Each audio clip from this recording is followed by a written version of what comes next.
قد جاء مهديكم وظهرت آية فاسعوا بصدق القلب يا فتياني.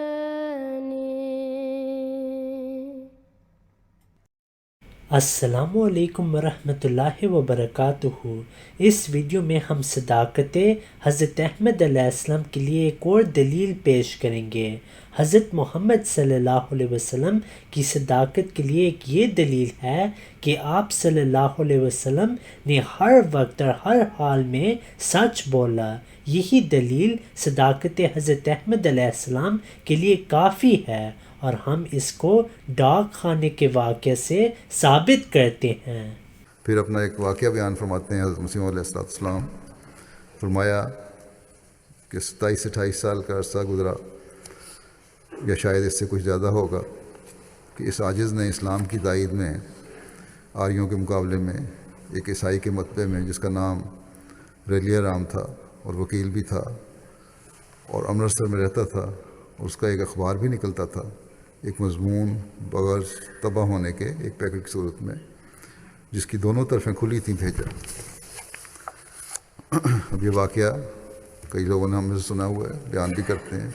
لیکن صرف بیان کرتے ہیں، عمل ہمیں سے بھی باز نہیں کر رہے ہوتے۔ فرمایا کہ اس پیکٹ میں ایک خط بھی رکھ دیا۔ چونکہ خط میں ایسے الفاظ تھے جن میں اسلام کی تائید اور دوسرے مذاہب کے بطلان کی طرف اشارہ تھا، اور مضمون کے چھاپ دینے کے لیے تاکید بھی تھی، اس لیے وہ عیسائی مخالفت مذہب کی وجہ سے افروختہ ہوا، اور اتفاقاً اس کو دشمنانہ حملے کے لیے یہ موقع ملا کہ کسی علیحدہ خط کا پیکٹ میں رکھنا قانوناً ایک جرم تھا، جس کی اس عاجز کو کچھ بھی اطلاع نہ تھی، اور ایسے جرم کی سزا میں قوانین ڈاک کی روح سے 500 روپے جرمانہ یا 6 ماہ تک قید ہے۔ سو اس نے مخبر بن کر افسران ڈاک سے اس عاجز پر مقدمہ دائر کرا دیا، اور قبل اس کے کہ جو مجھے اس مقدمے کی کچھ اطلاع ہو،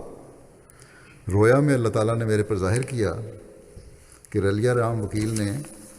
ایک سانپ میرے کاٹنے کے لیے مجھ کو بھیجا ہے، اور میں نے اسے مچھلی کی طرح تل کر واپس بھیج دیا۔ میں جانتا ہوں کہ یہ اس بات کی طرف اشارہ تھا کہ آخر وہ مقدمہ جس طرز سے عدالت میں فیصلہ پایا، وہ ایک ایسی نظیر ہے جو وکیلوں کے کام آ سکتی ہے۔ غرض میں اس جرم میں صدر ضلع گرداسپور میں طلب کیا گیا، اور جن جن وکلاء سے مقدمے کے لیے مشورہ لیا گیا، انہوں نے یہی مشورہ دیا کہ بجز دروغ گوئی کے، جھوٹ بولنے کے اور کوئی راہ نہیں، اور یہ صلاح دی کہ اس طرح اظہار دے دو کہ ہم نے پیکٹ میں خط نہیں ڈالا، ریلیا رام نے خود ڈال دیا ہوگا، اور نیز بطور تسلی دہی کے کہا کہ ایسا بیان کرنے سے شہادت پر فیصلہ ہو جائے گا، اور 2-4 جھوٹے گواہ کو دے کر بریت ہو جائے گی۔ یعنی حضرت مسیح علیہ السلام کو وکیل مشورہ دے رہے ہیں کہ جھوٹے گواہ پیش کرو، ورنہ وکیلوں نے کہا کہ صورت مقدمہ سخت مشکل ہے اور کوئی طریق رہائی کا نہیں ہے۔ مگر حضرت مسیح علیہ السلام فرماتے ہیں، میں نے ان سب کو جواب دیا کہ میں کسی حالت میں راستی کو چھوڑنا نہیں چاہتا، جو ہوگا سو ہوگا۔ تب اسی دن یا دوسرے دن مجھے ایک انگریز کی عدالت میں پیش کیا گیا، اور میرے مقابل پر ڈاک خانہ جات کے افسر بحیثیت سرکاری مدعی ہونے کے حاضر ہوا۔ اس وقت حاکم عدالت نے اپنے ہاتھ سے میرا اظہار لکھا، اور سب سے پہلے مجھ سے یہی سوال کیا کہ کیا یہ خط تم نے اپنے پیکٹ میں رکھ دیا تھا، اور یہ خط اور یہ پیکٹ تمہارا ہے؟ تب میں نے بلا توقف جواب دیا کہ یہ میرا ہی خط اور میرا ہی پیکٹ ہے، اور میں نے اس خط کو پیکٹ کے اندر رکھ کر روانہ کیا تھا، مگر میں نے گورنمنٹ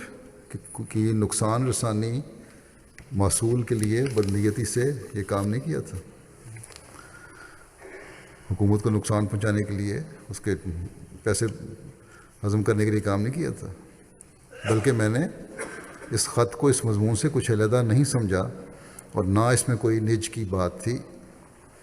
اس بات کو سنتے ہی خدا تعالیٰ نے اس انگریز کے دل کو میری طرف پھیر دیا، اور میرے مقابل پر افسر ڈاک خانہ جات نے بہت شور مچایا،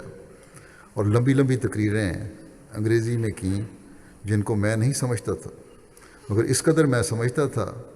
کہ ہر ایک تقریر کے بعد زبان انگریزی میں وہ حاکم نو کر کے اس کی سب باتوں کو رد کر دیتا تھا۔ انجام کار جب وہ افسر مدعی اپنی تمام وجوہ پیش کر چکا اور اپنے تمام بخارات نکال چکا تو حاکم نے فیصلہ لکھنے کی طرف توجہ کی اور شاید 100 یا 150 سطر لکھ کر مجھ کو کہا کہ اچھا آپ کے لیے رخصت ہے۔ یہ سن کر میں عدالت کے کمرے سے باہر ہوا اور اپنے محسن حقیقی کا شکر بجا لایا جس نے ایک افسر انگریز کے مقابل پر مجھ کو ہی فتح بخشی، اور میں خوب جانتا ہوں کہ اس وقت صدق کی برکت سے خدا تعالیٰ نے اس بلا سے مجھ کو نجات دی۔ میں نے اس سے پہلے یہ خواب بھی دیکھی تھی کہ ایک شخص نے میری ٹوپی اتارنے کے لیے ہاتھ مارا۔ میں نے کہا کیا کرنے لگا ہے؟ تب اس نے ٹوپی کو میرے سر پر ہی رہنے دیا کہ خیر ہے خیر ہے۔ حضرت مسیح علیہ السلام فرماتے ہیں کہ میں کیوں کر کہوں کہ جھوٹ کے بغیر گزارا نہیں، ایسی باتیں میری بےہودگیاں ہیں۔ سچ تو یہ ہے کہ سچ کے بغیر گزارا نہیں۔ میں اب تک بھی جب اپنے اس واقعے کو یاد کرتا ہوں ایک مزہ آتا ہے۔ یہ ڈاک خانے والا واقعہ ہے، عدالت والا واقعہ۔ فرمایا کہ میں اس واقعے کو یاد کرتا ہوں تو ایک مزہ آتا ہے کہ خدا تعالیٰ کے پہلو کو اختیار کیا، اس نے ہماری رعایت رکھی، اور ایسی رعایت رکھی جو بطور نشان کے ہو گئی۔ من یتوکل علی اللہ فہو حسبہ، جو اللہ تعالیٰ پر مکمل توکل کرتا ہے اللہ تعالیٰ اس کے لیے کافی ہو جاتا ہے۔ If you have not yet subscribed, make sure to subscribe and click on the bell icon so you can get notifications for every new video. Also make sure to like and comment on the video and follow on Twitter and Instagram.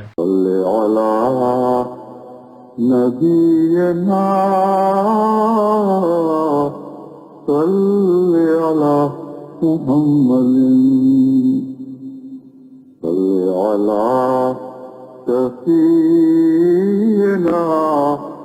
صل على محمد